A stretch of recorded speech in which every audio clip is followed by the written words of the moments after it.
Good morning, everybody. I am Dr. Navdeep Dhaliwal. I am consultant pediatric ICU at Chaitanya Hospital, Sector 44, Chandigarh. आज हम बात करेंगे corona virus से related कुछ general information, कुछ important points और ये समझने की कोशिश करेंगे कि हम अपने बच्चों को इस वायरस से कैसे बचा सकते हैं। जैसे कि आप जानते हैं कि कोरोना वायरस एक रेस्पिरेटरी वायरस है। इसका मतलब ये है कि ये प्राइमरली लंग्स को अफेक्ट करता है और वहीं से आगे ट्रांसमिट होने की कोशिश करता है। जब भी कोई इन्फेक्टेड पर्सन खांसी या छींक मारता है, उसके बाद जो इन्फेक्टेड ड्रॉपलेट्स या इन्फेक्टेड सिक्रीशंस होती हैं वो अगर तो डायरेक्टली किसी हेल्दी पर्सन के ऊपर गिर जाएं, जैसे आँख, नाक, तो ये हो गया direct transmission of the virus. दूसरा ट्रांसमिशन का ज़रिया इस वायरस का ये है, वो जिसको बोलते हैं हम इनडायरेक्ट ट्रांसमिशन। इनडायरेक्ट ट्रांसमिशन का मतलब ये है कि जब भी कोई इन्फेक्टेड पर्सन छींकता है या खांसता है और वो इन्फेक्टेड सिक्रीशंस हमारे पेन्स के ऊपर, हमारे हाथों के ऊपर या हैंडल डोर्स के ऊपर, वॉशिंग मशीन के ऊपर, स्पून, कप्स, टॉवल या even some studies have shown कि अगर एनिमल्स के ऊपर गिर जाए और वहाँ से कोई हेल्दी पर्सन उनको टच करे, उन इन्फेक्टेड सिक्रीशंस को टच करे, तो उसके ज़रिए भी ये वायरस उनको इनडायरेक्टली अफेक्ट कर सकता है। Other important fact regarding this corona virus is incubation period and the severity of the disease.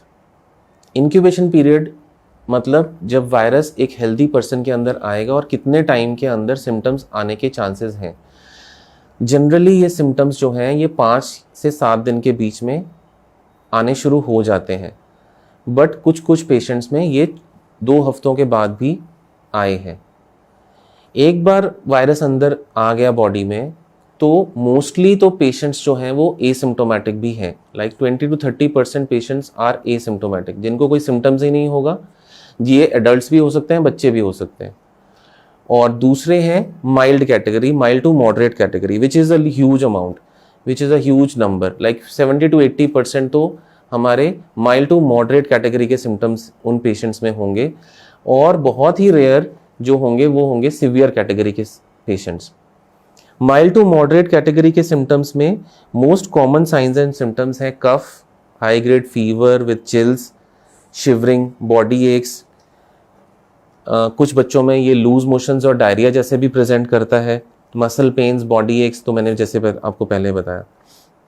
Runny nose, fatigue, ये सब भी symptoms mild to moderate category में ही होंगे।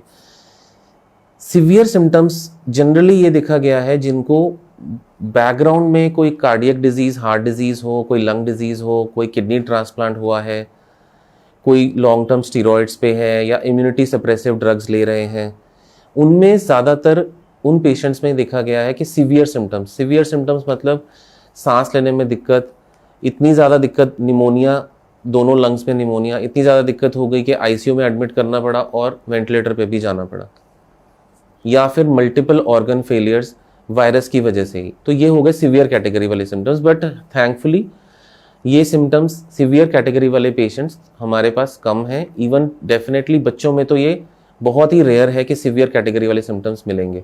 मोस्टली हमारे बच्चे जो हैं अगर इन्फेक्ट होते हैं तो वो मोस्टली तो एसिम्टोमेटिक होते हैं और अगर ज़्यादा से ज़्यादा हुआ भी तो वो माइल्ड टू मॉडरेट कैटेगरी वाले सिम्टम्स होंगे, जिसमें बच्चे को सिर्फ हल्का फुल्का खांसी जुकाम, फ्लू लाइक इलनेस होगा, मैलेज, बॉडी एक्स और हेडेक होगा, जो कि नॉर्मल पैरासीटामोल और नॉर्मल खांसी जुकाम की दवाइयों से ठीक हो जाता है। अच्छा, एक इम्पॉर्टेंट बात ये ध्यान में रखने वाली है कि children are acting like a carrier. मतलब मोस्टली उनको तो सिर्फ माइल्ड सिम्टम्स ही होंगे या शायद एसिम्टोमेटिक भी हो, लेकिन वो कैरियर के रूप में एक्ट करेंगे, जिसका मतलब ये है कि वो किसी ऐसे बुजुर्ग को वायरल इन्फेक्शंस दे सकते हैं जिसकी इम्यूनिटी पहले से कम है। तो ये बहुत इंपॉर्टेंट बात है कि अगर किसी बच्चे को पॉजिटिव इन्फेक्शन हुई है तो वो बहुत ओल्ड एज पीपल या फिर क्रॉनिक प्रॉब्लम से ग्रसित पेशेंट्स के कांटेक्ट में ना रहें। नेक्स्ट है period of infectivity. Period of infectivity का मतलब है कि कितनी देर तक वो इन्फेक्टिव रहेगा पेशेंट। 2 दिन पहले, डायग्नोसिस होने से 2 दिन पहले और 8 दिन बाद का टाइम फ्रेम रखा गया है कि ये पेशेंट इन्फेक्टेड स्टेज में है। नेक्स्ट है कि अगर हमारे घर पे कोई पॉजिटिव पेशेंट है तो हम उन फैमिली मेम्बर्स, बाकी जो फैमिली मेम्बर्स हैं और बच्चे हैं, उनके साथ हमें क्या करना है। आइडली तो देखो, अगर सारे पॉजिटिव पेशेंट्स हैं तो वो सब इकट्ठे रह सकते हैं, लेकिन अगर कोई एक ही पॉजिटिव पेशेंट है तो उनको एक वेल वेंटिलेटेड रूम में, जिसमें सेपरेट वॉशरूम हो, सेपरेट विंडो हो, उनको, उस पॉजिटिव पेशेंट को वहाँ पे रहना चाहिए और उनका खाना पीना, यूटेंसिल्स, कप, प्लेट, सब कुछ उनका सेपरेट होना चाहिए।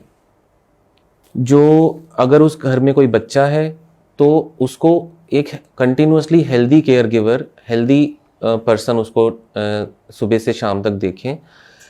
और जो पॉजिटिव पेशेंट है उसको ट्रिपल लेयर मास्क लगा के रखना चाहिए और उस मास्क को 6 से 8 घंटे के बाद चेंज करना चाहिए बार बार। जैसे कि हम नेट पे और न्यूज़ पे भी देखते हैं कि बार बार वो फेस और माउथ को टच ना करें। माउथ और नोज़ दोनों कवर होने चाहिए मास्क पे, स्पेशली जब वो खांसी और स्नीजिंग कर रहे हैं।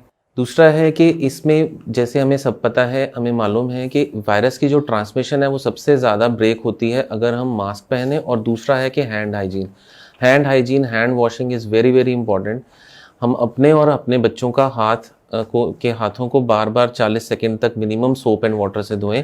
अल्कोहल बेस्ड हैंड रब is also very important point. अगर हमारा डर्टी हैंड्स नहीं है तो हम अल्कोहल बेस्ड हैंड रब यूज़ कर सकते हैं, अदरवाइज हम सोप वाटर को यूज़ करें मिनिमम 40 सेकेंड्स के लिए।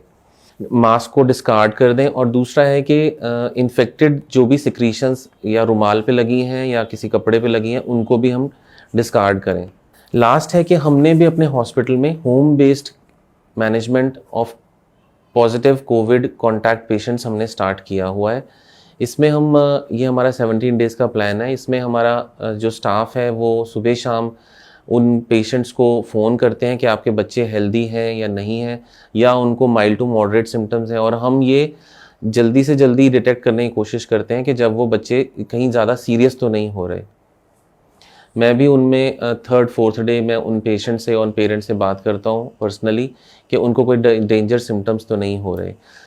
लास्ट में मैं यही बात स्ट्रेस करना चाहूँगा कि जैसे हमारे पूरे इंडिया में कोरोना केसेस बढ़ रहे हैं, तो उसको कंट्रोल करने का एक ही तरीका है कि हम क्राउडेड प्लेसेस में ना जाएं।